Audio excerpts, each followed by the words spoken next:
We're going to get going. Thank you, everyone. We really appreciate everyone joining us this morning. Very busy week. Welcome to the Global Treaty Dialogues.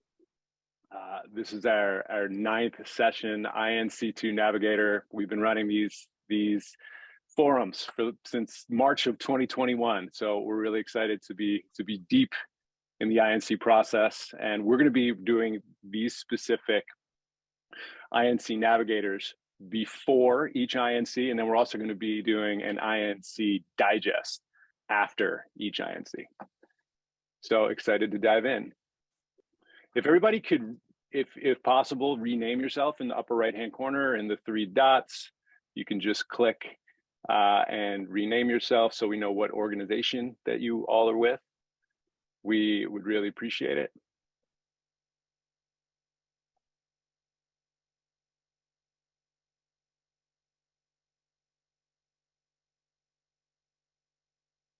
And this is a webinar format, so I do believe everyone's muted.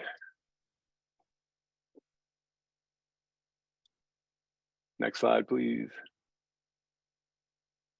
So this is an interactive carbon neutral convening and capacity building program developed in conjunction with the UN Plastics Treaty International Negotiating Committee schedule. And the mission of this program is to firstly serve as an informal public forum for multi-stakeholder capacity building and knowledge sharing across member states, value chain actors, civil society, and underrepresented groups such as the informal waste sector to interact and prepare for the technical discussions coming up at the INC.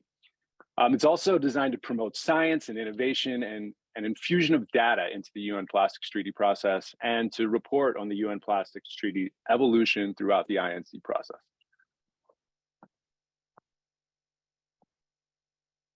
So as I mentioned, we've had 18 dialogue sessions, some on a global forum like this, some at a country level. We've done work over the course of the last few years in Chile, and Malaysia, the United States, and Pakistan, and Ghana, and Indonesia, and in the United Kingdom with our United Kingdom Global Treaty Multi-Stakeholder Forum. We started this in March 2021, working with the WWF and Greenpeace, and we launched the Global Treaty Dialogues, this neutral convening, to bring together, like I mentioned, all of these different groups. And we could not do this without the help from our supporting partners. So we want to take this time to thank both SAP and Accenture. SAP and Accenture share a commitment to a sustainable future through technology and human ingenuity. We are committed to deliver, they are committed to delivering the digital solutions and innovations needed to enable the goals of this treaty at scale. Disclaimer that supporting partners do not influence the Global Treaty Dialogues programming, considerations, agenda, or participation framework. And once again, we just want to say thank you so much to both SAP and Accenture. So at the 5th UN Environmental Assembly on March 2nd in Nairobi, member states agreed to start negotiations. So the 5 core guidelines that came out of UNEA 5.2, where this treaty will be legally binding, will consider the full life cycle of plastics from source to sea.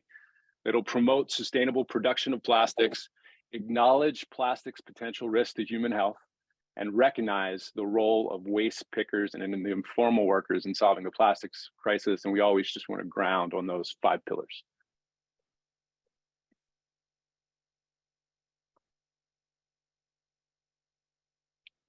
And just for those of you that may be engaging with the Plastics Treaty for the first time or trying to find your bearings, in November, INC-1 happened in Punta del Este. This week and next, the INC-2 will be happening in Paris.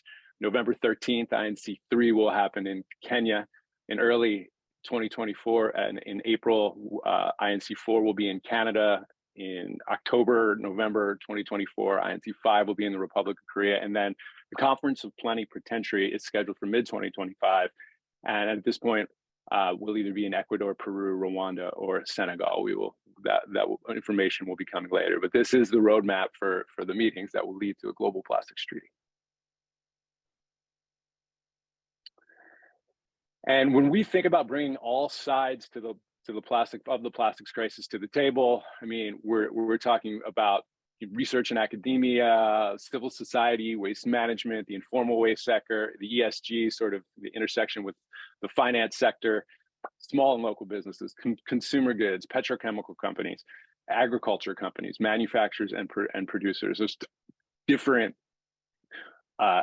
with each of these stakeholders group, there's a different set of criteria and lens that all stakeholders are looking at this treaty, and the idea is to help each understand each other better.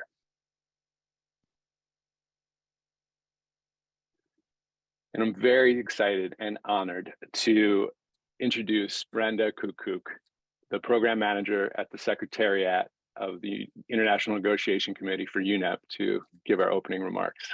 Brenda? Great. Do you hear me okay? Great. Thank you very much.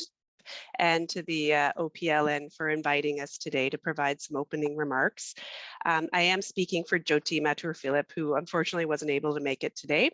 Our team has arrived in Paris and starting the very initial preparations, and there's much going on. So we look forward to welcoming you very soon in Paris. Some of you, I'm sure, are on your way very shortly to the UNESCO headquarters, and our meeting starting Monday, with the regional consultations starting on the 28th. INC-2, of course, is a fully in-person meeting, and as was the case for INC-1, we will be streaming the sessions for those of you who aren't able to make it of the plenary in all 6 UN languages, so look for that on our websites. And contact groups will now have a login for registered participants to follow the discussions. As many of you are well aware, there are unfortunate limitations on the meeting venue, and the Secretariat sent a notification last week to guide on access to the venue. So I don't want to touch on that today, but I just want you to know that our team is currently meeting with the venue as we speak, and we are seeking to find some further backup as possible. We will be reviewing the numbers daily, and we will find methods to distribute excess badges that there are. So we are hoping to provide a more formal notification later in the week, and I just wanted to give you that indications. I know it's been stressful for many of you and for all of us as well. So INC-2 is a critical opportunity for members to deliberate and decide between possible options. It's an exciting opportunity. There'll be less time spent on general statements, allowing us to move swiftly to negotiating substance under Agenda Item 4. So this is exciting. And of course, the discussion will be focused on the options paper, document 2/4. So I'm glad to see a deep dive into this discussion today. I think it's very helpful when groups get together like this and hear from many of our distinguished delegates and stakeholders that will be participating in the session. So maybe just to introduce a couple of points about document 2/4. Of course, this document was prepared by the Secretariat in consultation with the chair, Ambassador Meza Kudra from Peru. In preparing the document, the Secretariat drew on the views expressed by member states during the first INC in Punta and in their written submissions.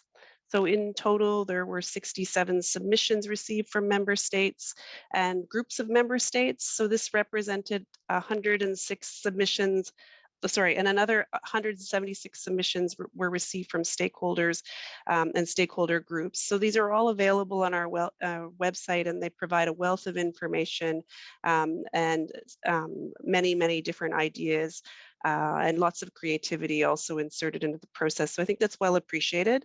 So as part of the submission process, I just also want to highlight that the chair of the INC hosted 2 webinars where 46 stakeholders presented their views to help inform the member states as they finalize their positions. And we're hearing a lot of good feedback in terms of that being a mechanism that was quite helpful in sharing things. So as you start your discussions today and deep dive into document 2/4, we're excited for that. We are confident that you will be working together in Paris very diligently, and we count on you to narrow down the options and identify gaps so that we can really leave Paris with a clearer idea what the instrument will look like as we move forward, and perhaps hopefully with a mandate for a zero draft document to be prepared for, a zero draft text to be prepared for INC-3, of course. So of course, the urgency of addressing the plastic pollution issue continues to grow. The world's eyes will be on us, and they already are. So we really must make Paris count. And I thank you at the OPLN for convening this today, because I think these types of sessions really help start to get these discussions rolling and get the energy rolling on the substance that's so important for us as we move ahead. So safe travels, everyone, and we look forward to seeing you soon in Paris. Thank you so much, Brenda. We really appreciate it, and just always appreciate the opportunity to open up these meetings with the United Nations. So thank you again. At this point, I'm going to pass it to Marta Lapata, the CEO at OPLN, who's going to walk us through the INC-2 submissions data snapshots from member states. Marta? Thank you, Dave. Thank you. I'll take it away from here, and I'll appreciate the next slide, please. So we've actually went on and analyzed the INC-2 submissions from member states. So those were really including inputs from over 160 member states, looking at the group submissions as well as the individual ones. And we're looking at them with a goal to identify what potential common shared themes, topics, and alignment it's out there right now for all of us to understand at high level, and also just bring forward through detailed conversation down the road today. Next slide, please. So through our research, we're able to identify a few of those topics. As far as data disclosure is concerned, we specifically saw a lot of mentions of chemical content and polymer types in plastic. We also see a lot of discussions and suggestions, considerations around reuse, EPR, and bans, and we do have a very specific stats for all of you to consider on that front. Next slide, please. So through our research, we're able to identify that 88% of member states included human health as part of the treaty objectives. We also saw 65% of member states mentioning reuse infrastructure specifically as important consideration for the treaty. 52% cover data disclosure on chemical content specifically, and 50% covered data disclosure on polymer types in plastics. On another front, 60% have mentioned EPR regulations specifically as part of the treaty. However, we do believe that this number in terms of producer responsibility is much larger. So for example, Indonesia has not mentioned EPR specifically as part of their submission. However, they do mention the producer responsibility specifically as a key consideration from control measures to means of implementation.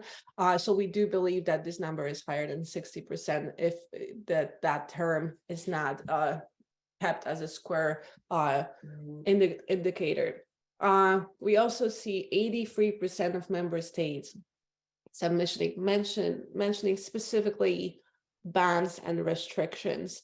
So all those insights from the submissions that now we're hoping to discuss in detail with our panelists today and talk about their specific submissions that they put forward in February 2023 post INC-1. I'll appreciate the next slide. Thank you. So today we're going to welcome with us Julius Piercy, who's the head of marine litter policy at DEFRA in the United Kingdom. We will also welcome Oliver Bulaki, special advisor to the Minister of Environment, Science, Technology, and Innovation of Ghana. So I want to see Julius, if you're there. So I want to say hi. Hi, everyone. Hi. We also have with us Asha Challenger, who's with permanent mission of Antigua and Barbuda, advisor to the Alliance of Small Islands and States. Hi, Asha. Hello, good day, everyone. And we also will hear from Ms. Larga Williams, a lead plastic pollution negotiator with the U.S. Department of State. Ms. Williams, are you with us? She's here. I think we need to promote her to co-host. All right. So that's gonna take a second, but while we're doing that, we're hoping to get started. So for attendees and panelists, quick note on the structure for this discussion today. We will first open up discussing specific member submissions, and then we'll move to pointed questions. In the meantime, attendees are welcome to drop their questions in the Q&A section so that we can address them at the end. And we're hoping that we'll make it an interactive session together, discussing with our panelists live here about the INC-2 submissions and key points and considerations. So we'll start with Julius Piercy, the UK head of marine litter policy. So Julius, the UK made an official submission to the UN post INC-1, but has also signed the High Ambition Coalition submission alongside with Ghana and Antigua and Barbuda. Julius, could you share with us the UK specific recommendations for the UN Plastic Treaty? Well, thank you, Martin. And yes, there certainly isn't enough time to go through both submissions. So I do want to just draw out sort of three parts, because the submissions themselves are rather lengthy. So the first is a call for parties to adopt legally binding targets to restrain plastic production and consumption. And, let's be clear, if we want to end plastic pollution, we can't scale up global waste management fast enough to keep up with the rising production and consumption. So really the cost would be prohibitive, and there's no guarantee we'd be able to manage all the remaining leakage points, even if we did increase the waste management systems to manage the majority of it. And it's just not possible with increasing levels of plastic in circulation. And to address this problem, really move us to a circular economy faster, we really need to start with the quickest wins, including global bans and restrictions on sort of the specific avoidable plastic items, intentionally added microplastics, as well as some plastic polymers, chemicals and additives that could be hazardous or really difficult to recycle. And neither should this all really be about bans or restrictions, but it could require countries to put in place some clear sort of economic incentives for businesses to transition to a greater circularity, such as using more recycled plastic and the manufacture of plastic packaging. And speaking of tackling the most obvious problems first, one of the other things that I want to draw out was that the UK believes the treaty really should include obligations to address sea-based sources of plastic pollution as well, such as fishing and aquaculture gear. And this is one of the most commonly recorded forms of marine litter on beaches around the world, and is known to be one of the most harmful forms of plastic pollution, so catching, entangling, and eventually killing those marine animals just as it was designed to do. And there's lots of great work happening to address ghost fishing gear already, but it's a bit fragmented, quite a fragmented policy landscape. And so there's an opportunity really here for the Plastics Treaty to kind of bring it all together and to give greater cohesion and direction, as well as sort of bridging the gaps of the policy gaps that aren't already covered by existing instruments. And finally, with the last point I want to raise was that with over half the world's plastic waste destined for recycling being collected by the waste pickers, we really think it is essential that the new treaty supports a just transition for workers to address poverty and gender inequality, and explore ways in which countries can continue to engage with and support the informal waste sector under the treaty as critical stakeholders in tackling plastic pollution, and really encourage their integration into formal waste management schemes in a just and equitable way. I think those are probably the three key points for now, but obviously you're welcome to go and look at the UK submission or the HAC co-chair submission as well online. Thank you so much, Julius. And we'll have more pointed questions in the second section of this panel. And now we'll move forward to Ms. Asha Challenger. And would love to hear from you specifically on the Alliance of Small Island States, which has such a diverse global representation, and about specifically your submission as a representative of the group. Thank you very much, Marta, for inviting me to participate in this event. It's a great opportunity for us all to ground and hear each other's perspectives as we move into work next week. So I don't have a lot of time, so I just wanted to highlight just some of the what we think is a little unique about the AOSIS submission. And 2 points on that is one, the structure of the overall instrument, and also substantive actions. AOSIS spoke about the submission, highlighted that we need to take some time to think about the structure of the agreement and how we want it to look at the end. And that will help us decide on how we want to frame our ambition. The structure can and should really advise or set the stage for the ambition that we all say we want from this treaty. So we think that sometime early should be taken to think through that. And the general structure that we're thinking of, and it's similar to what other submissions are, but I think we're just looking at it in a more pointed way. We want there to be strong nationally determined action, of course. There must be global, ambitious collective action. There must be non-state actor action, and these must be supported by annexes that allow us to build on, starting with very high ambition or as high ambition as possible, but allow us to build up depending on changes in science, changes in baselines, those sort of things. So that's on the structure. And also on global collective action quickly. We think that there must be measures across the full life cycle, including global goals or targets based on the best available science and environmental information that states must work towards in order to end pollution. And we see these ambitious, legally bound, these global collective actions must be legally binding through and progressively achieved through quantifiable targets and goals that can be contained in the annexes that can or may be periodically updated as needed as we move towards our collective goals.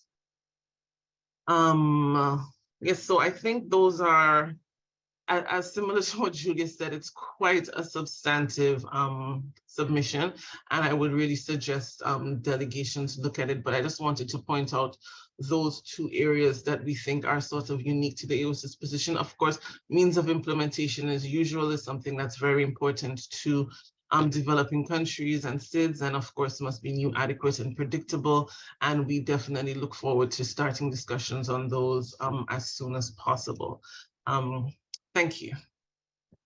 Thank you so much, Asha. And for those that have specific questions to the AOSIS submission, please share your questions for a Q&A.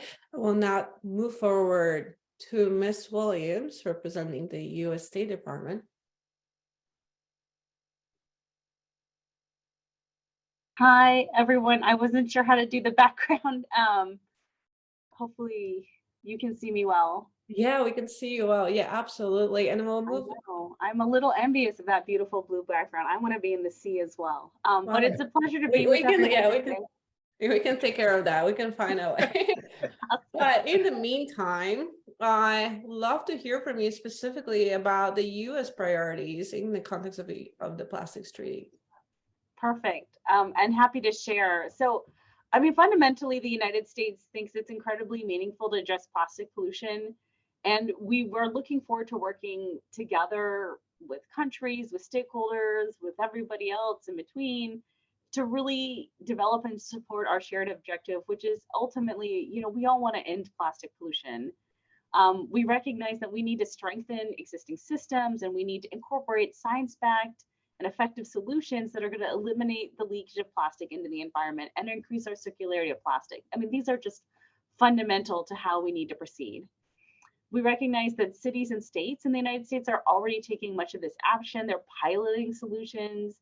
You know, they're looking at opportunities to increase their reuse of plastic. There's a lot that we can do at the national level, but recognizing a lot of this is also, you know, going to be implemented locally in communities. And so we have to be thinking very broadly about how we're approaching this. Our goal for INC-2 is to really continue to build on the vision we shared at INC-1. We want to share further details about our vision for the global agreement and how we're going to work on this crisis. We think the instrument objectives should really at a high level, you know, work towards the protection of human health and the environment from plastic pollution. And I think that's something we saw reflected among the options in the options paper. We also think it's important that we have an ambitious global goal, and we've seen countries rally around the 2040 date. You know, we often think about this as how can we eliminate the release of plastic into the environment by 2040. And we've heard others, you know, think about this as ending plastic pollution by 2040. I think there's a lot of commonality there and a lot of shared ambition. And I think that's one thing we're seeing broadly is a lot of countries have the same ambition. You know, we really want to work towards ending you know, plastic pollution or eliminating this release of plastic into the environment. And we want to do it as quickly as possible. And we think 2040 is a good place to aim for. When we get down to the instrument itself, you know, we want an instrument that has both binding obligations and different types of other approaches. We envision that some of those could be commitments, political commitments by countries, along with other types of voluntary approaches that are really designed to prevent and reduce the amount of additional plastic that's entering into the environment, along with sort of thinking about how we can work on other aspects of plastic pollution. We think that the substantive provisions of this global agreement should work towards sustainable production and consumption, transitioning to more circular approaches for plastic, and strengthening the environmentally sound management of plastic waste. It's a lot that we need to be doing. And as you can see, that it really does impact the full life cycle of plastic. We want to see action throughout the life cycle of plastic. And we want to see this action lead towards this transition towards circular approaches for plastic. We think every party to this instrument should take ambitious actions throughout the life cycle of plastic that they think are most appropriate for their national circumstances, and that all parties should increase their ambition over time. You know, we have to have substantive provisions, you know, different types of obligations and commitments, and fundamental to that is this national action plan approach that is going to help us all work towards implementation. Another part that's fundamental is national reporting. We have to have transparency in those actions we're undertaking. We have to share the action plans. We have to report on the action plans at regular intervals so that we can see how we are making progress in achieving our objective and ultimately how we are all working together towards ending plastic pollution. You know, we think the actions that parties could outline in their national action plans, they're going to implement the obligations and commitments and voluntary approaches. These could be administrative, legislative, policy, regulatory, voluntary, other approaches, and that countries should look to provide the details. They should have timelines, they should have targets, they should have goals. You know, what are the intended outcomes? All of this should be used to help us understand how these actions are working to achieve to implement the obligations and commitments and the objectives of the instrument. So we also want to see the plans really start to think about how we can, you know, work on the adverse impacts of plastic pollution that are disproportionately borne by marginalized communities. We think it's incredibly important that as we make this transition to circular approaches, we do it in a way that brings all of us together. It's, you know, we recognize that the informal sector and others, you know, there's a lot of people that are working on this issue. How can we do this in ways that help our whole economy transition towards circular approaches? We also want to see reporting on elements beyond national action plans. We think it's incredibly important for, you know, to bring forward information on additional parts of the life cycle of plastic, you know, scientific and technical cooperation, coordination, awareness raising, education, information exchange. We envision an instrument with a fulsome set of obligations and commitments that really have us working very holistically towards this end of plastic pollution. Further, we recognize that we need to support and promote science and technology innovation and the development of information and sharing that information. And we think there are ways to do that in the instrument, you know, either through subsidiary bodies and other activities that we can really help, you know, provide the information that policymakers, decision makers are going to need to work towards that transition to circularity. We also recognize that we're going to need the parties are going to need to do some modeling and monitoring, and we want to think about how we can encourage those activities in ways that are going to help us understand it, the fate and transport of plastic in the environment. You know, how microplastics are impacting, you know, humans and our environment. So overall, what we want to see is an ambitious global agreement. We want to see an innovative global agreement. We want to see a global agreement that really helps drive countries towards actions in a very meaningful way. And we think that this will help us develop this race to the top. So we're very interested in working with different countries and different stakeholders and all the participants that are going to INC-2 towards these objectives. And so we look forward to meeting with everyone and being there together, and really thank OPLN for inviting us to share these perspectives today. So thank you so much.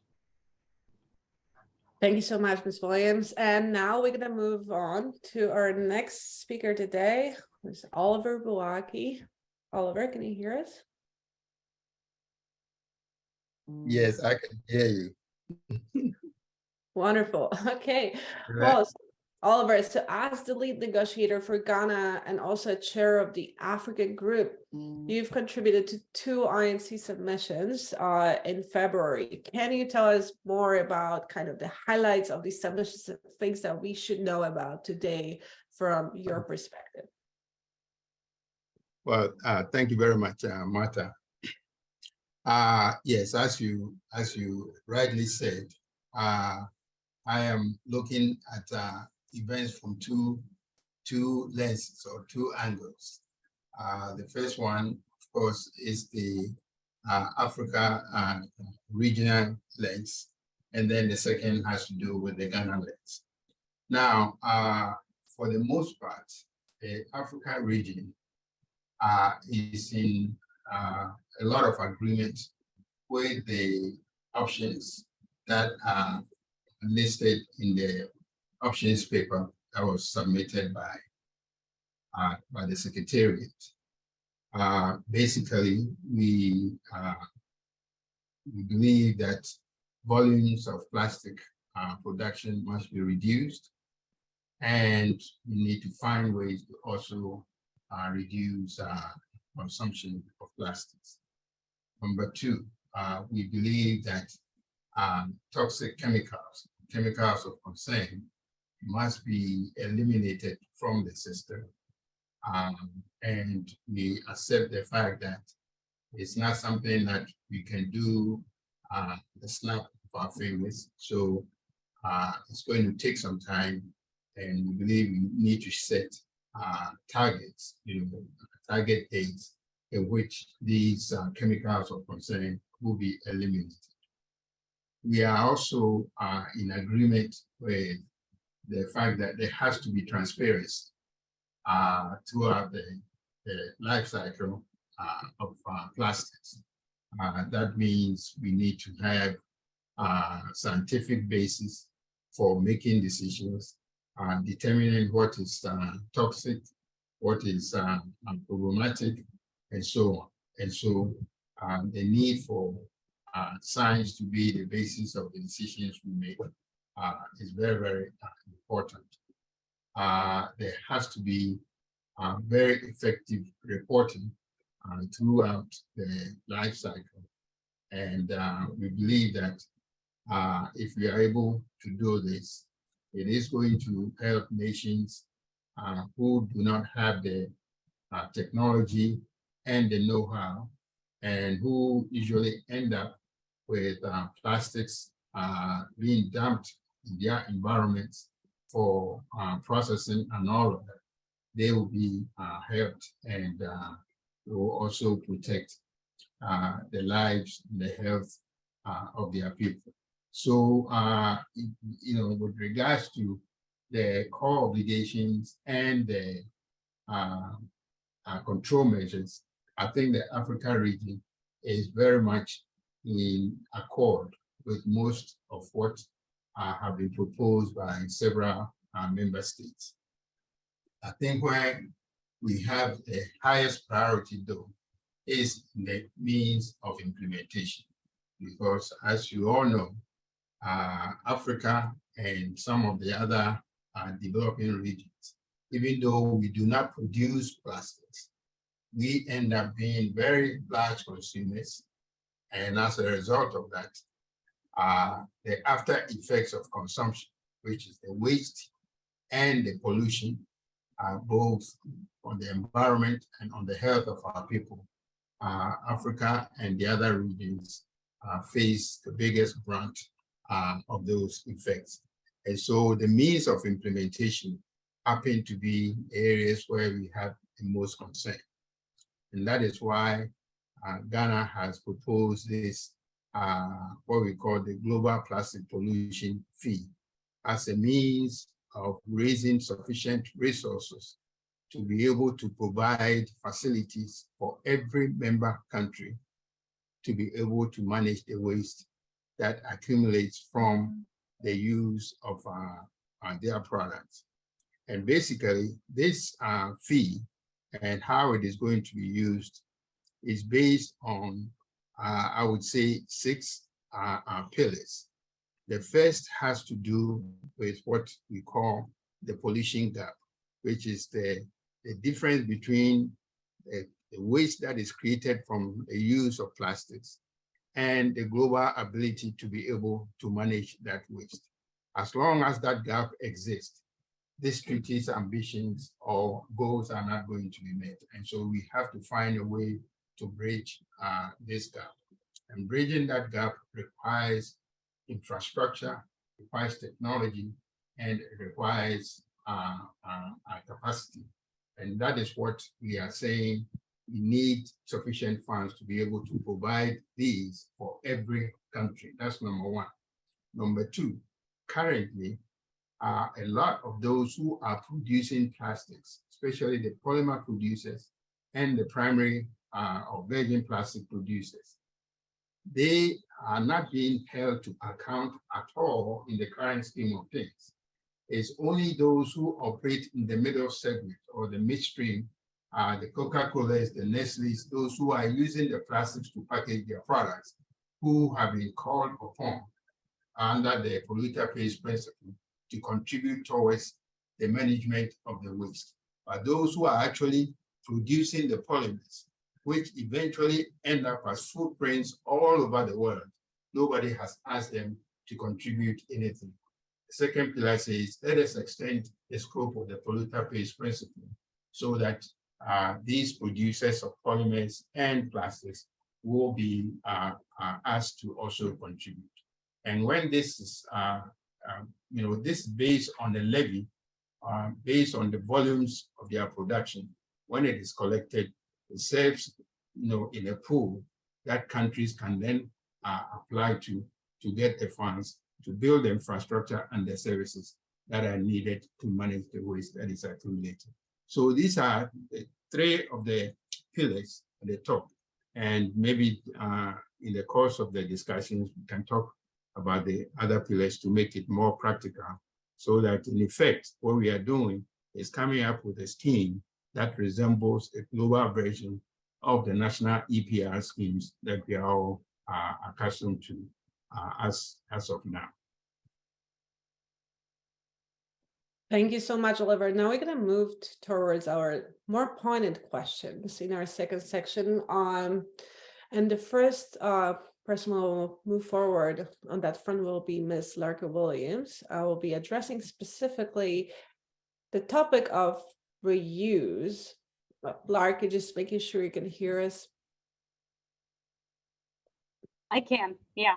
All right, we're very sorry that there's still no nice fishies in the background, but like we can still have a productive conversation regardless. So the US has put forward reuse, right, as a potential area for obligations and commitments under the treaty.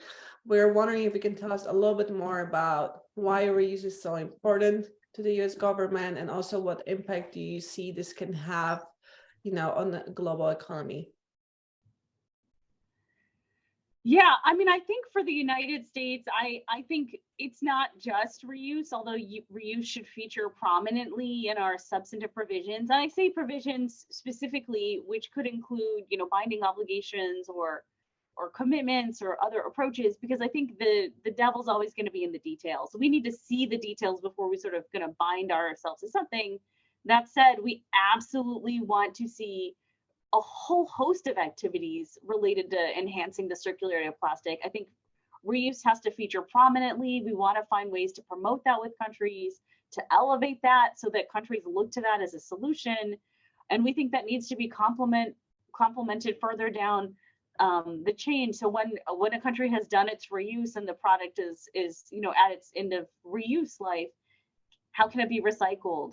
What other places can it go to? So I think it's going to be vitally important that we look for all of the provisions in the instrument. What is it we're promoting? How are we promoting it?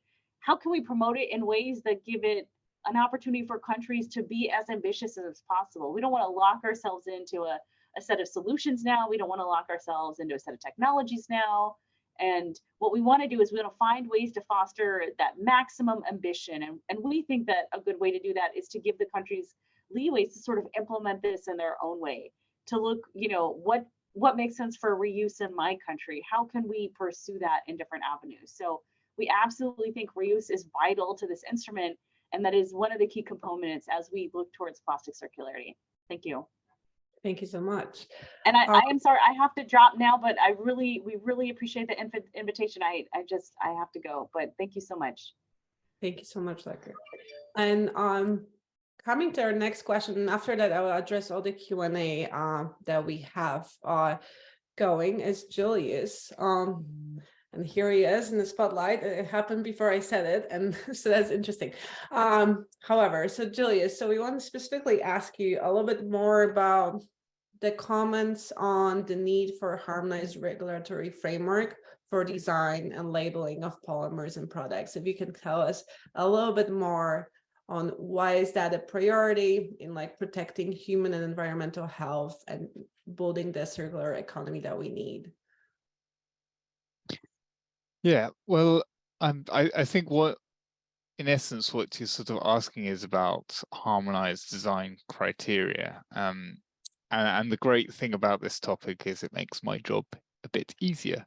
And let me tell you why. So in the UK, OPLN run the UK Plastics Treaty Dialogues. And a bit similar today, the large variety of stakeholders from the UK, plastic producers, waste managers, consumer product organizations, brands, environmental NGOs, and others. And the one and only core obligation all stakeholders could agree on is that the plastic treaty should develop global design criteria.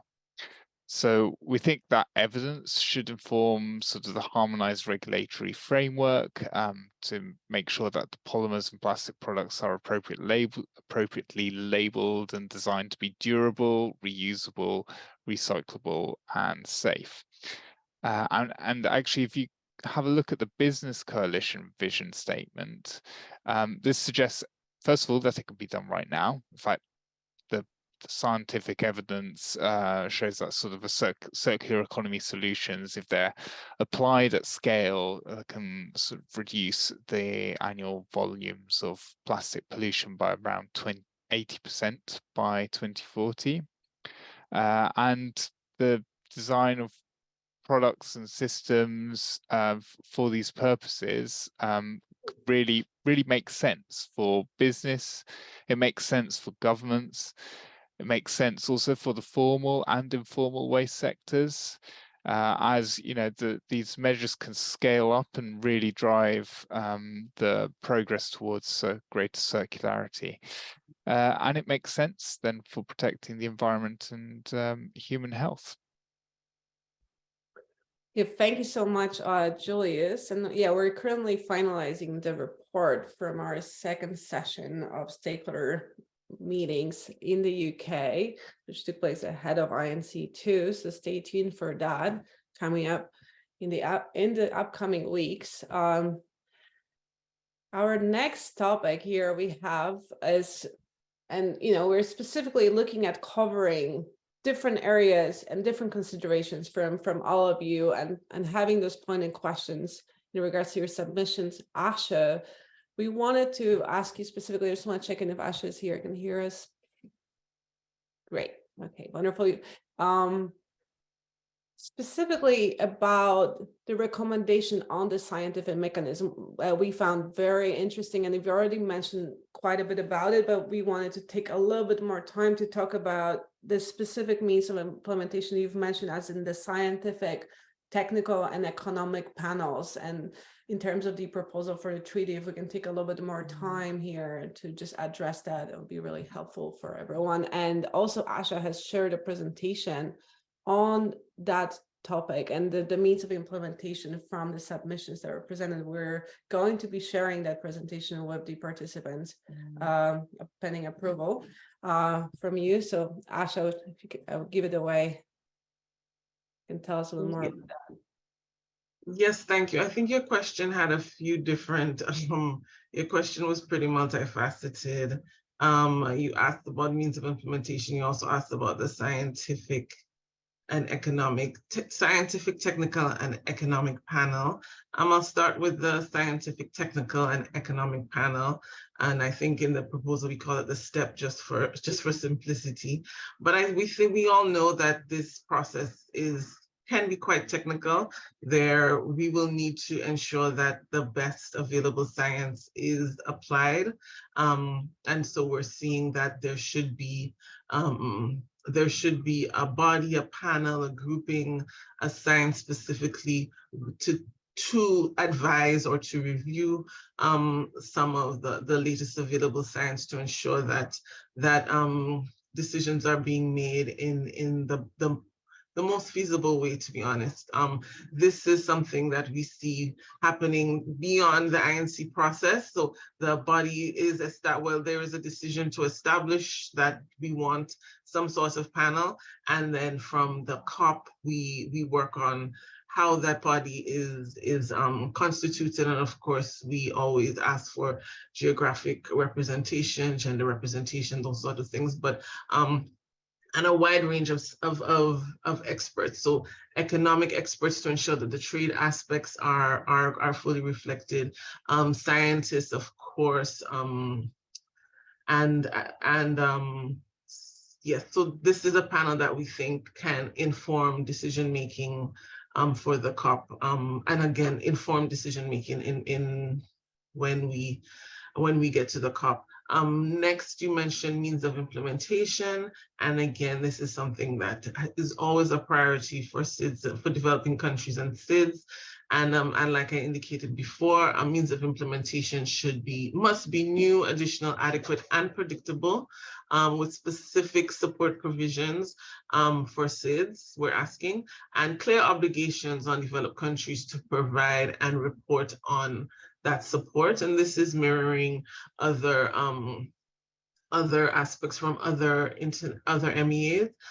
So for finance, AOSIS is considering the possibility of a trust fund that might specifically target things like remediation, which is an issue that SIDS have been talking about. And it should be country-owned and driven, by national action plans. Again, tech development and transfer is very important, and also capacity building. So these are just some of the highlights of the means of implementation section in the proposal that AOSIS submitted. Thank you. Thank you so much. Now, actually, I'll follow up on that real quick, because you did address quite a bit of Q&A questions and kind of right in your response, which is really helpful. So how do you think, like, how easy or difficult is it going to be for this technology transfer to SIDS to happen? Like, in terms of, what's kind of time frame do you see? Like, what do you think the key obstacles are going to be that we should really think about? So I can't say how easy or difficult it has been. This area has been somewhat, is often a more protracted discussion in many MEAs, and so that is anticipated, but we do believe that the discussion needs to be had. So we anticipate frank and open discussion with all involved, so that can happen, because we know that there are divides on capacity, there are divides on technology, and if we all want something as basic as waste management that may be a given in many countries, other smaller countries, many states are still trying to grapple with that. So there's from that basic level to technology, in if we're looking at recycling, if we're looking at even reuse, and of course technology needs in transparency and understanding chemicals and polymers. So there are different areas and different countries specific needs and requirements for tech transfer. So we hope that we can address those as needed. I hope that's helpful. Yes, thank you so much, Asha. And we'll now move to Oliver with also a little bit more pointed question. Oliver, can you hear us? Yes, I can. Okay, wonderful. Just want to ask you a little bit more about the financial mechanism. So from reading the African group submission specifically, we were looking at it and seeing that being created in a similar way as under the Montreal Protocol. And we wonder if you can tell us just a little bit more about the thinking behind the financial mechanism, and also what are the existing kind of pointed resources that could be used to really help along the way here and speed up the process. Okay. Well, thank you very much. First of all, the challenge that this treaty is asking us to address is enormous, and it is going to require very substantial funding for us to be able to achieve the objectives. We also need to be creative, we need to be innovative, we need to take very ambitious actions as called for under Resolution 514. Therefore, we do not want to make it sound like any protocol that exists today or financial instrument that exists today can be the one that will address the problems that we are facing. So even though we are going to ask for learning from existing funds, existing protocols, and so on, we want to have a fund that is built to address the specific needs of the plastic pollution problem that we are facing. We are not saying that contributions from governments, from philanthropic organizations or developing countries should not exist. This proposal is not a replacement for those. This proposal is specific on, first of all, holding those who are producing plastics and polymers that cause the problems to contribute. And they are going to be able to contribute very, very significantly, because studies have shown that if this is done properly, we can gain as much as, or collect as much as $300 billion every year to go into the fund. And this fund must be specific on addressing the waste management, the plastic waste management challenges that all countries are facing, including the ones that Asha just mentioned, developing countries and states. Every country, even if it's a developed country, still has challenges with the EPR schemes and other things that they are operating. This fund should be able to strengthen all the schemes so that every country has equal capacity to manage the waste that exists in their environment. And so when these fees are collected, which are based on the volumes of plastic that are being produced, whether it's being produced in a developed country or a developing country, as long as we are able to track the volumes of production, the fees that we are collecting should be based on those volumes. And we believe that once that is done, we are going to generate enough to go into a fund. Now, that fund, even though we are calling for the establishment of a new one, it could exist within a window of an existing fund, such as JEF, for example. However, a lot of concerns have been raised about how JEF is being implemented today. Countries are applying and have to wait for years before an approval is given. The African countries, and Ghana in particular, is saying that this particular fund can be put within an existing fund, but its terms of reference must be said that it's easily accessible and it's equally available to all countries. And the goal is to build the capacity of those countries to be able to manage the plastic waste that exists in their environment. And so if it calls for the creation of EPR schemes, if that's what the country's national action plan is saying they need, it should be able to support them to establish an EPR scheme. The legislation, the PROs and other things that are needed for those EPR schemes to work. If it calls for capacity building or technology acquisition for them to be able to do the work, this fund should be able to provide the funds for them to do that. And its accessibility should be equal to all countries. And we are saying that we should move away from the paradigm where we are always talking about developed countries versus developing countries. We are all in this problem together, and we all need equal capacity to be able to do the job that needs to be done. And so based on the country's needs and based on standards that are established under this treaty, we should be able to tell what is needed in every country, and the fund should be able to provide that for them, to provide it. Now, when it comes to the obligations of the countries, first, it's not a tax that the countries are levying on the producers. It's a tax, it's a levy that is based on the pollution that company is causing in the environment. All we are asking the member states to do to be the agents that collect the fees on behalf of the fund. And they can take a portion of that for administrative purposes, while the bulk of it goes into the fund.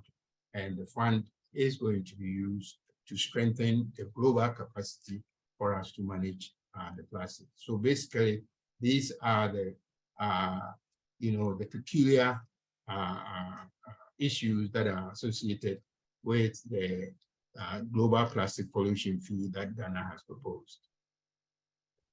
Thank you so much, Oliver, and thank you all, Julius, Asha, and I know Larka had to leave us. On that note, we will have to move to our following topic on the agenda, and we'll be bringing forward Antaya March with the University of Portsmouth to share her presentation. Just give us a second to get back to our main screen. Antaya, please take it away. Thank you, Marta. And thanks for hosting me here today. So you could start the presentation, please. All right, so as Marta mentioned, I'm Antaya March. I'm the research lead at the Global Plastics Policy Center, which is based at the University of Portsmouth. And talking today about the way that we do policy reviews and understanding what policy effectiveness means, particularly to support the Global Plastics Treaty. Next slide, please.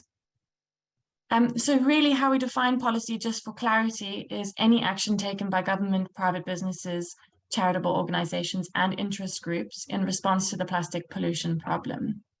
And we dive into these more specifically in the research that we do. Next slide, please.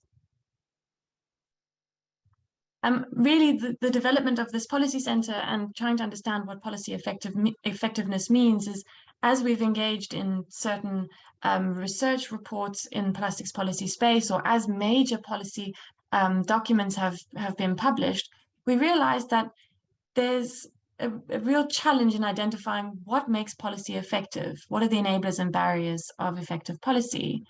And then furthermore, as we looked into this, we realized that there's actually no reliable, commonly used framework to establish what is working and what isn't. Next slide, please.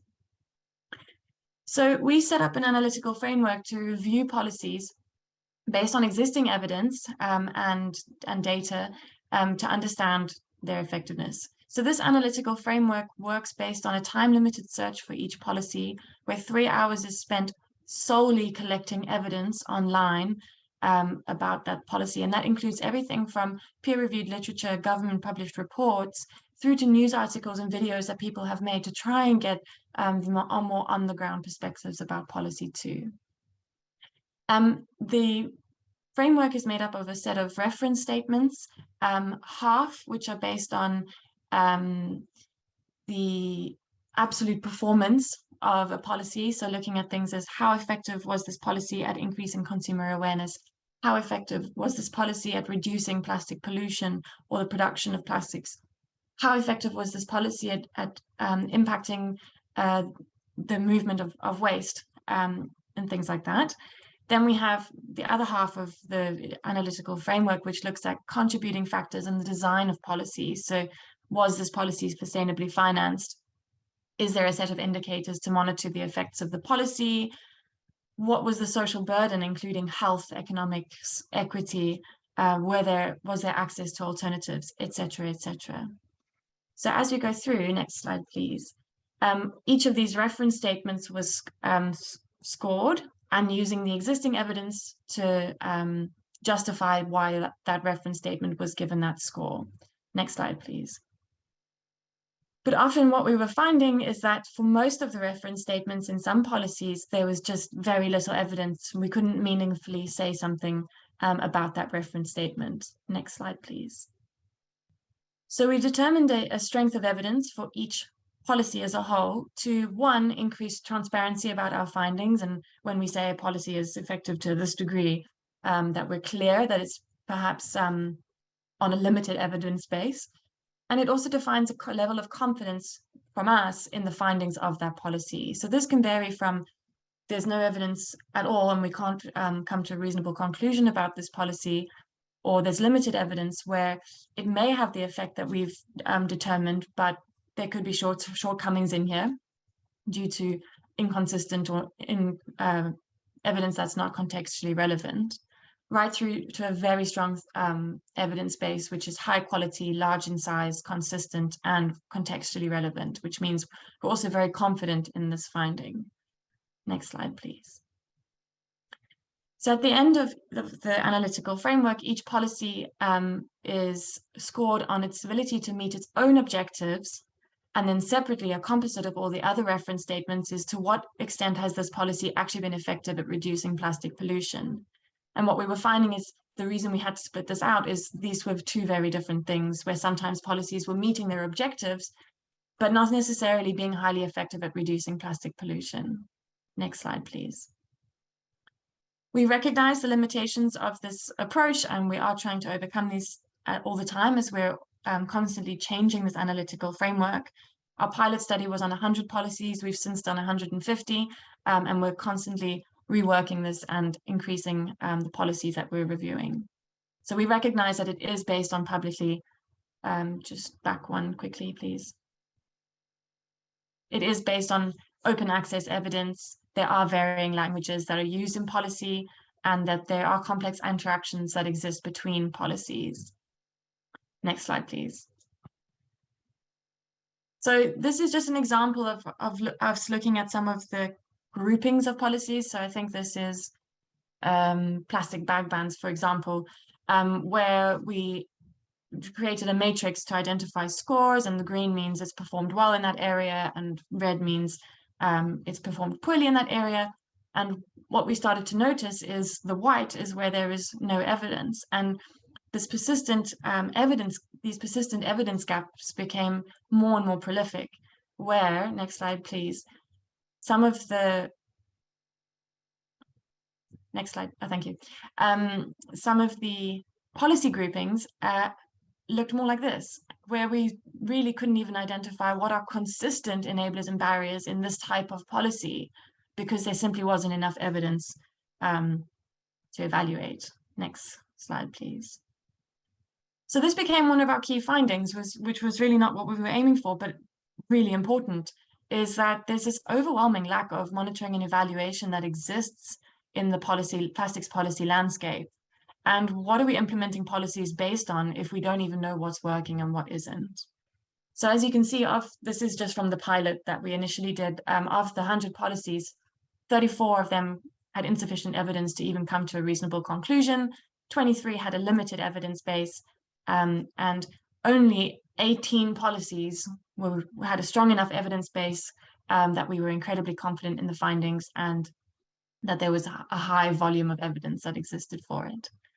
And on the left, you can see some consistent gaps in evidence that prevail across the plastics policy landscape. Things like, how was this policy formulated, including stakeholder engagement?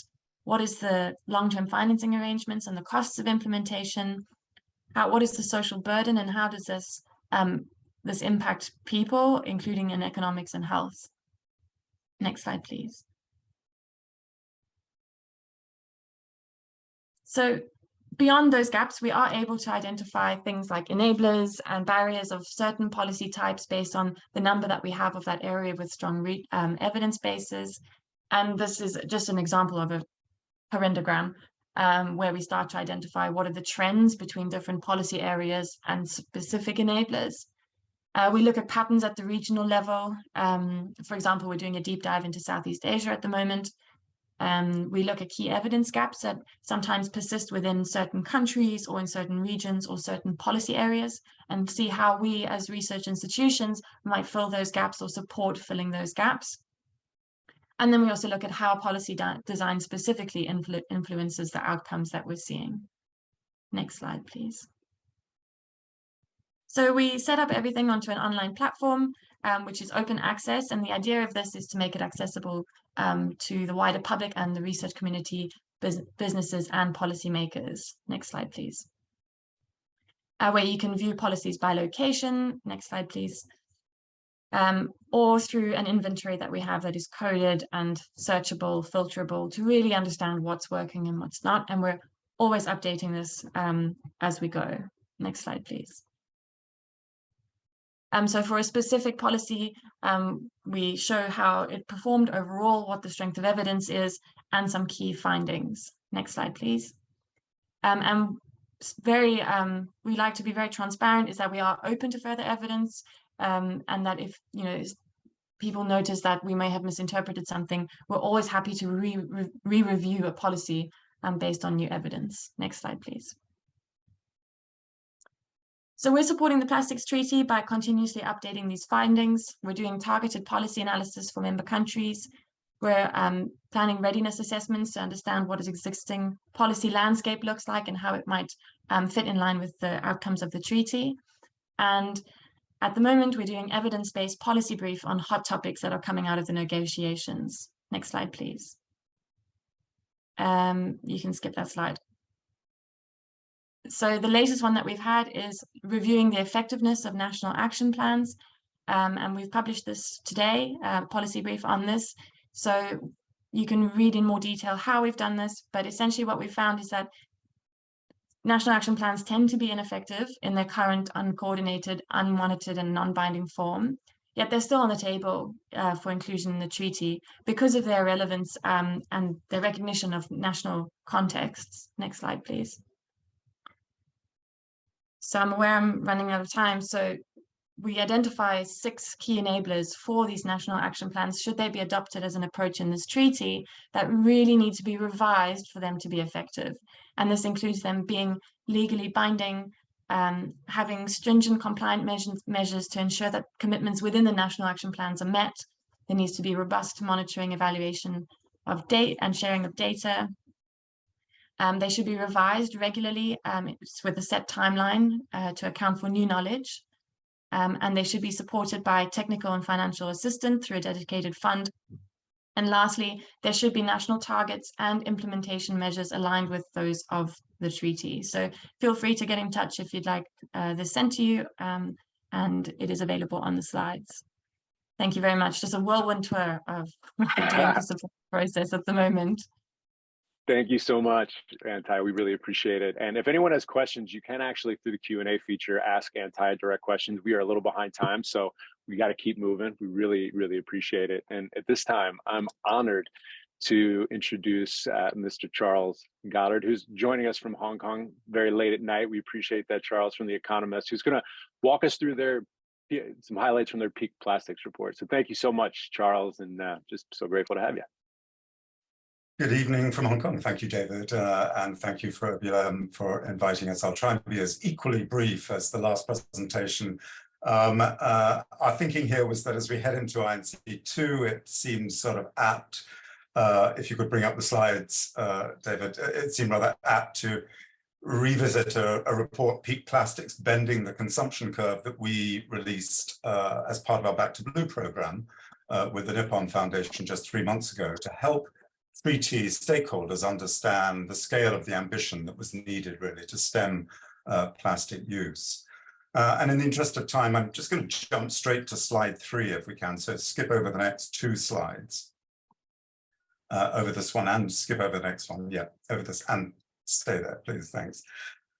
We wanted to see if we could put some numbers to the potential impact of, I think, 3 prominent policy approaches that have been considered in the treaty process, and whether any of those approaches, either by themselves or considered together, could bring about or lead towards what we call peak plastic consumption, or begin to bend the consumption curve downwards. So we modeled the impact of a phased ban on problematic or unnecessary single-use plastics, what we call the minimalist approach, a mandatory extended producer responsibility regime imposed on brands and retailers, where the industrial consumer would bear the costs associated with sorting, collecting, and returning and transporting back plastics to the manufacturer, the recycling approach, if you will.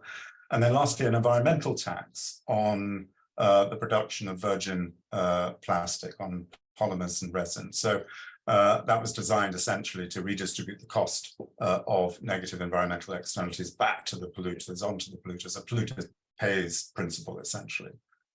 So why those options? Well, obviously, when you're modeling things, there are many potential options to consider, but as with most models, you need to narrow the scope, I think, to make them meaningful. And to help do so, we chose a group of experts to look at the various options that have been covered, because they really covered the entire life cycle of plastics. And each of them were also very sort of prominent talking points as potential solutions in the Plastics Treaty. As I said, the model was designed to test whether any of these particular approaches, alone or together, could achieve peak plastic consumption by 2050. And this was done across 19 countries in the G20. So our baseline forecast, in the event that, in the unlikely event, I think, that negotiators fail to agree on any of these policy interventions, is for plastic consumption to grow nearly 2-fold at about 1.73 times that of 2019, rising from 261 million tons to from 2019 to 450 million tons in 2050. And that's represented by the baseline yellow line that you can see on the chart there. At the very least, we thought that the agreed policy intervention should at least have the possibility, when we modeled them, of substantially flattening this growth curve in consumption. We move to slide 4, please, the next slide. So what were the findings? So I think firstly and significantly, all the 3 modeled interventions failed on their own to bring about a peak in plastics consumption by 2050. The global ban on problematic, unnecessary single-use plastics was probably the most effective of them. And even with that ban in place, plastic consumption was still going to be rising by about 1.5 times in 2050 compared to the 2019 baseline. If we move to the EPR schemes, the EPR schemes were to, if they were to become mandatory in the G20 countries under focus, the plastic consumption would rise by about 1.66 times higher in 2050 compared to 2019. So barely lower than the baseline of 1.73 times. And so EPR in this modeling scenario would have a relatively minimal impact on consumption, though we still believe it to be obviously a vital part of the solutions. On the virgin plastic tax, in that scenario, consumption in 2050 would be about 1.57 times the 2019 figure. Again, not much lower really than the 1.73 baseline. And indeed, to have a higher impact, taxes would certainly need to be higher, and the tax on virgin plastic, as we say here, would need to be more aggressive to be more impactful. If we were to combine all 3 of the policy approaches, and they do, if you combine them, do slow plastic consumption growth a little bit further, with growth of about 1.25 times versus the baseline scenario of 1.73. But I think even, this disappointingly, I think, still leaves plastic consumption rising at a quite alarming rate. And peak plastic still remains quite distant, even if you combine all of those 3 approaches by 2050. And I guess that illustrates really the scale of the challenge that lies ahead for the negotiations. And indeed, our overall conclusion, therefore, is that only policies that are really at the most ambitious end of those under consideration by the treaty negotiations, I think, are likely to be to have a meaningful impact on plastic waste. Thank you. Thank you so much, Charles. We really appreciate it, and appreciate all the incredible work that The Economist is doing on this specific issue globally. So thank you again for everything. Really excited to bring up our panelists. We really appreciate it. Transparently, we are running about 10 minutes behind, which tends to happen when you're action-packed schedules like this. So we appreciate everybody hanging with us. We are going to move to the panel next, and I'm very excited to introduce Heather Hogan, the Executive Director at OPLN, who will introduce our panelists. Yeah, Dave, thank you so much. I'm really pleased to be joined by an incredible lineup today of stakeholders from the private sector and civil society to bring us some additional perspective of the potential for a global plastics treaty and priorities from where they're sitting. And so I have with me here Jacob Keane Hemerson with the Environmental Investigation Agency, Ben Jordan, the Senior Director of Environmental Policy at the Coca-Cola Company, and Peter Wang from the co-founder at Repurpose Global. So I will just get it kicking off with some questions here. And Ben, I'm going to start with you. And Ben, I know that the Coca-Cola Company is a member of the Business Coalition for a Global Plastics Treaty. Can you share with us the key ideas behind the Business Coalition approach to the treaty process and the INC-2 submission? Sure, absolutely. Thanks so much, Heather and Dave, for having me.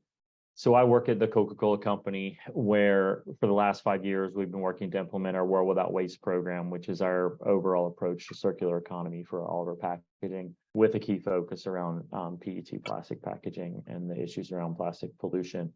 And our work there is what led us to join the Business Coalition for a Global Plastics Treaty and help launch that last fall. We've been a part of the process since 2020, when a group of leading businesses convened by Ellen MacArthur Foundation and World Wildlife Fund came together to express support for the idea of a global plastic treaty. And now we're trying to go deeper in terms of policy recommendations and what we believe should be a part of that. We engaged very actively in Uruguay with the first INC. We'll have a group of about 25 member company representatives in Paris later this week and next week. We're up to about 100 organizations that have joined the business coalition. You know, part of our work really and our push, you know, it's really to show that leading businesses want a treaty with legally binding global rules and measures to drive change on a global scale and create legal certainty through harmonized regulations on reduction, circulation, and prevention alongside remediation. We know that ambitious goals and aspirations to end plastic pollution have no value in their own. The treaty must establish the policy instruments and measures that help us get there. In this way, we have a rare and real opportunity to make a positive change to our world by reassessing how we make, use, and think about plastic. At the second INC, the foundations of the treaty must be laid with clear options for core obligations and policy measures to be implemented by national governments. On this basis, the INC must request the development of draft legal text that forms the basis for further negotiations starting in Nairobi later this fall. We have published over the last several days, in addition to our policy submission, we have published a more detailed policy recommendations paper with 11 key points of policy areas underneath these aspects of reduction, of elimination, of circulation.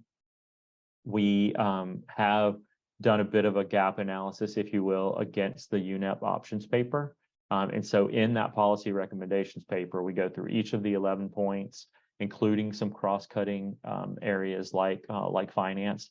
For example, we have our points around ambition, points around business rationale, business case. Why do businesses care? Why is it important for businesses to engage in this?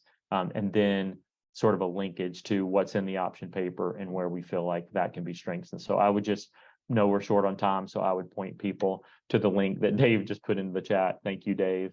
And again, we'll be participating actively next week and looking forward to that. Thanks, Ben. Thank you very much. And thanks, Dave, for putting that resource in the chat box for everyone. Next, I'd like to call on Jacob from the Environmental Investigation Agency. It's a really active NGO that's been monitoring this process from the beginning and has a lot of great publications available on their website to share some perspective. But Jacob, could you share with us some of the key priorities from EIA's perspective in your submission paper? Yeah, absolutely. So it feels like quite a long time ago now, since January the 6th, when we submitted our submission to INC-2.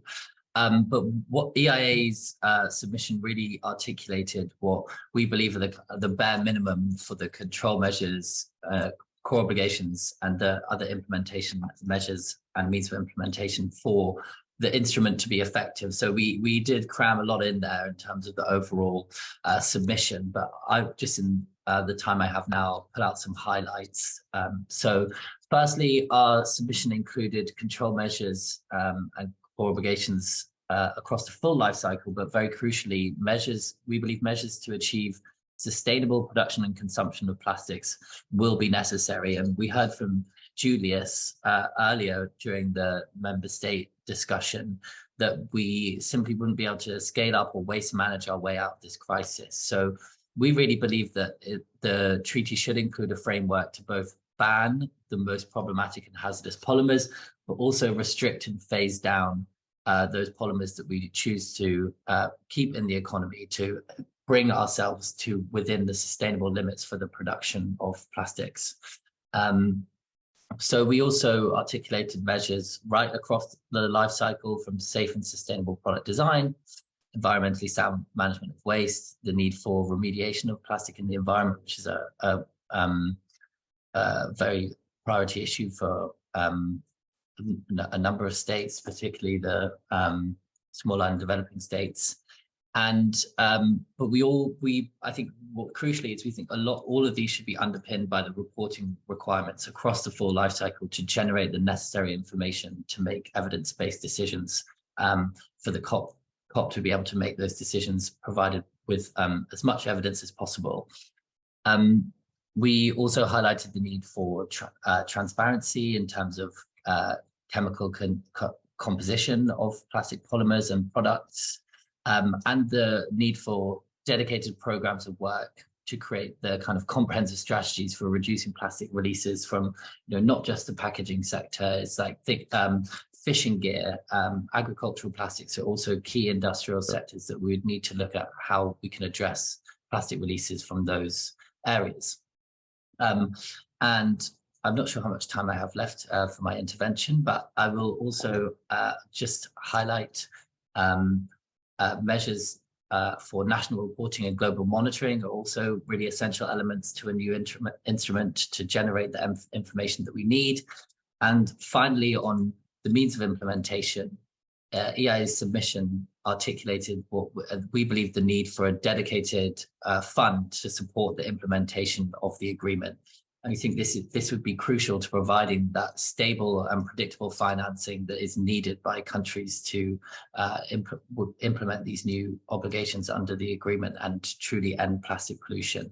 And this would be a really core part of the overall package of resource mobilization, which also, would include options for coordinated access to other multilateral funds and development banks, but also, clear expressions of the polluter pays principle, which I think Oliver from Ghana expressed. But yeah, but we really do think a kind of coordinated and dedicated fund is really necessary for this instrument. So thank you.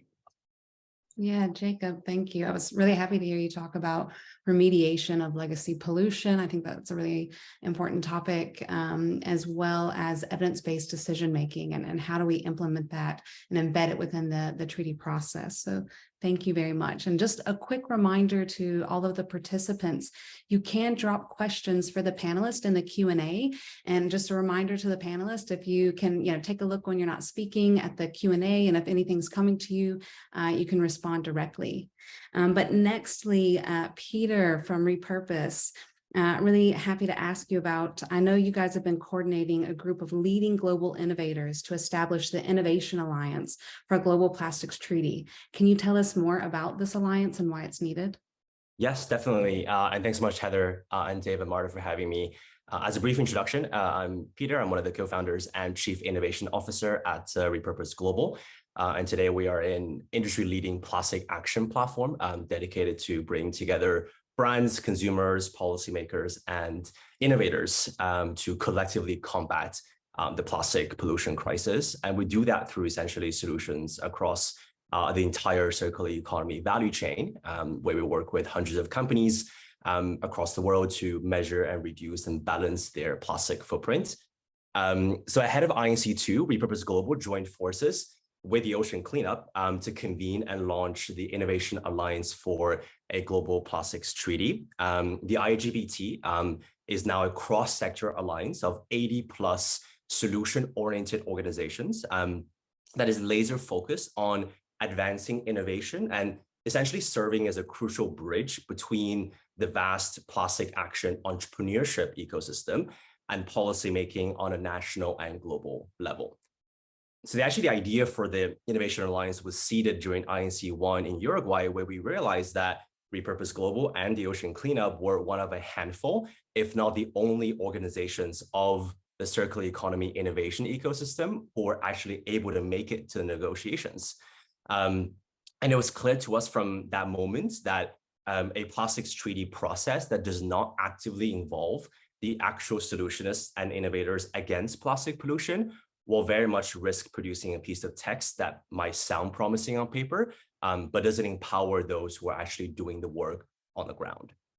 So that's why we decided to come together. And our mission at the Innovation Alliance is to elevate perspectives from the millions of whom are closest to tackling plastic waste across the world, so that they're visible in policy forums. And in doing so, we want to help ensure that the Global Plastics Treaty and other regulatory instruments actually live up to their promised potential. So far, we've attracted solution-oriented companies, orgs that tackle plastic waste across really the entire life cycle, including reuse and refill, alternative materials, philanthropies, recycling AI and technology companies, startup incubators, pollution cleanup, academic institutions, and waste worker organizations. And our INC-2 submission centers around really 3 key policy priorities, which we believe are critical to achieving a treaty that is actually pragmatic and inclusive. So first, we would love to enable the Plastics Treaty, the Innovation Alliance, to leverage valuable data and insights from the plastic action innovation ecosystem towards policymaking and effective regulation, monitoring, and enforcement. This data spans the entire value chain from upstream, such as consumer behavioral data for reuse and refill, and midstream, such as brands' plastic intensities and FMCG plastic footprints, to downstream, like waste management, supply chain traceability, and legacy pollution, plastic movements in oceanic gyres, tracking of riverine plastic emissions. And by virtue of our operations and presence across the world, startups, technology companies, and innovative solutions have already collected large amounts of highly valuable field data that can be leveraged to both guide the creation of new policies and help monitor compliance towards regulations. And second, we believe that the Plastics Treaty should be viewed as an accelerant of the solutions that are already out there and not as the beginning of the story. And that's because long before even the dawn of an idea of a Plastics Treaty, thousands of mission-driven innovators, like the many of whom are part of the Innovation Alliance, have been creating and scaling solutions that combat plastic waste for years, sometimes even decades. And so we're asking for the treaty to recognize and safeguard the inclusion of existing innovations in these regulatory frameworks. And last and most importantly, we believe that it's going to be mission critical for the treaty to help ease the complexity around traditional government and multilateral development financing. We note that parallel financial mechanisms in other multilateral environmental agreements are bogged down often by bureaucratic procedures and just do not facilitate the necessary pace of change to plug the $30 billion annual financing gap that is necessary to solve an environmental crisis that is as urgent as plastic waste. We're in desperate need here for out-of-the-box thinking from negotiators to help improve access to rapid and flexible finance for solutions, governments, and innovations across the entire value chain. So that's a short summary of our submission, but ultimately, I think all of us here in this room are in it to accelerate systems change towards zero plastic pollution. But it's also becoming increasingly clear that there will be no systems change without accelerating indigenous solutions and entrepreneurship-led innovation. Thanks so much, and Heather, back to you. Yeah, thanks, Peter. I think this is really exciting and surely something a lot of the participants here are going to want to follow closely. I just wanted to kind of dial into something that you mentioned, and it was your second point in your priorities around, accelerating existing solutions. And I'm wondering if you can pick that apart a little bit more and give me some, or provide us some specific examples of how the treaty process really can, support to unlock innovation. No, that's a great question. I think, in the Plastics Treaty negotiation process so far, I think there's been a lot of debate about which parts of the plastic pollution value chain should we tackle. I think from the lens of the Innovation Alliance, we don't look at it from that perspective. I don't think that most of the solutions on the ground are looking at from that theoretical perspective, because ultimately we believe that it's important. There's no silver bullet to tackling plastic waste. And that we need to accelerate all parts of the value chain, right? So, and I think it's about prioritizing efficiency and figuring out what the right approaches are to solving those different parts of the plastic problem. I think the innovation ecosystem at large is agnostic as to, where policymakers decide to sort of shift its focus.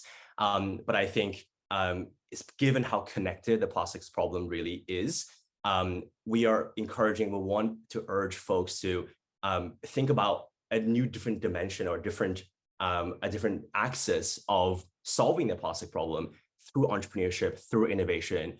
A lot of these topics, I think that were relevant in previous multilateral environmental agreements from years ago. And I think now the world has changed a lot, and the innovators themselves are the ones that are actually on the front lines of tackling these problems. And I think it's high time for us to look at it as an accelerant of those solutions. And that can be done through various means. It could be specific terms and references, as Oliver mentioned, from Ghana, around how the plastic pollution fund can be distributed. It can be a data and monitoring and integration center, a science and technology transfer center that the UN can help to bridge the gap between the government ecosystem and the innovation ecosystem. I think there's a lot of means for how we can do that. And we're excited to stay in touch through the process to help guide negotiators through what the innovation sector really needs to help solve the problem. Great, thank you. Yeah, those are a lot of exciting examples. I think the key takeaway for me and to the audience here is think outside the box is what this global treaty is going to require, right? So thank you. Jacob, I want to come to you next. And I know much of the EIA's work focuses on protecting environmental and human health and human rights from industrial activities, outside of even just the campaigning around the Global Plastics Treaty. And I'm wondering, what recommendations do you have for approaches that the treaty can take to follow a science-based approach to protecting human health? And I just want to flag and just remind us of the presentation from Marta on the analysis we did on the submissions. I was personally really shocked, and I think maybe others as well, that the #1 citation was human health. That was the biggest issue of submissions. So yeah, Jacob, over to you. Yeah, absolutely. So I think this maybe goes back slightly to something I said that was included in our submission, is the need for the new treaty and the instrument to really go about fact-finding through the kind of reporting and global monitoring mechanisms that need to be embedded in the treaty, because that is going to be generating the kind of global information that we need to tackle this crisis. In terms of taking a science or then evidence-based approach, we've highlighted that we believe that some form of subsidiary scientific body that is tasked with a number of tasks, again, to support the overall objective and implementation of the treaty, which would be towards ending plastic pollution and protecting the human health and the environment. So such a body would be tasked with reviewing and reacting to that information that is generated by the control measures, and then making sense of it for the parties and delivering reports to the COP. But also providing recommendation for harmonizing methodologies for monitoring, so we can really get a clearer understanding of the plastic pollution problem at a global scale. And something else that they may look to be tasked with would be emerging threats that the parties identify, or horizon scanning for potential threats that they have identified through looking at the body.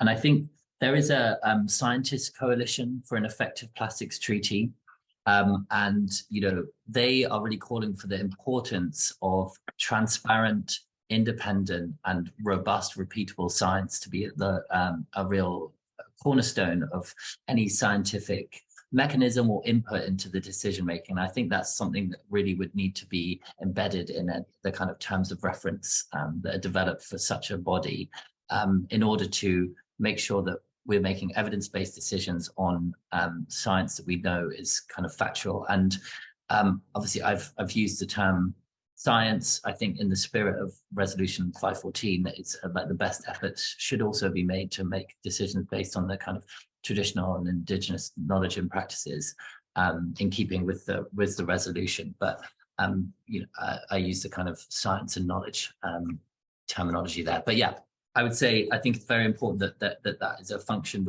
in the treaty that is able to do, and again, really tasked with the supporting the implementation of the agreement. Great, thank you, Jacob. Yeah, and in the spirit of OPLN to connect and to collaborate. We're going to have to make sure you're connected with Asha, who has also prioritized the science bodies and their submission. I'm sure that you guys would have a lot of interesting conversation. And Peter, we'll have to connect you with Oliver and the African delegation, because I know that innovation and incubating innovation is near and dear to their strategy and their hearts. So with that, I want to give apologies for Ben Jordan of the Coca-Cola Company. He had to drop off early. But he wishes farewell. And thank you both so much, Peter and Jacob, for joining and sharing your perspectives. And with that, I'm going to hand it back to Dave from the OPLN to give us closing remarks. Hi, everyone. Very briefly, we really appreciate your patience as we did have some speakers run over. We're really grateful to all of our speakers. We want to thank Julius Piercy from the United Kingdom, Oliver Boachi from Ghana and the African Coalition, Asha Challenger, thank you so much, from Antigua and Barbuda, Lark Williams from the United States, Jacob from EIA, Ben Jordan from Coke, Peter from Repurpose and the Innovation Alliance. I want to thank Charles Goddard and The Economist and Antaya March as well. Thank you everyone so much. We are going to be doing a post INC-2 recap on June 21st. So we're really excited to take all of the learnings and extrapolate what happens next week to present out. These are open public forums. We are always just so grateful for you to share them inside of your organizations. Our goal here and our mission is to help demystify an incredibly complex process so that we can just move faster together. So on behalf of Heather, Marta, Olivia, and the OPLN team, we just want to thank you so much for spending time with us today. And thank you to everyone on our stewardship committee. Just really appreciate you. Have an incredible day. Thanks again.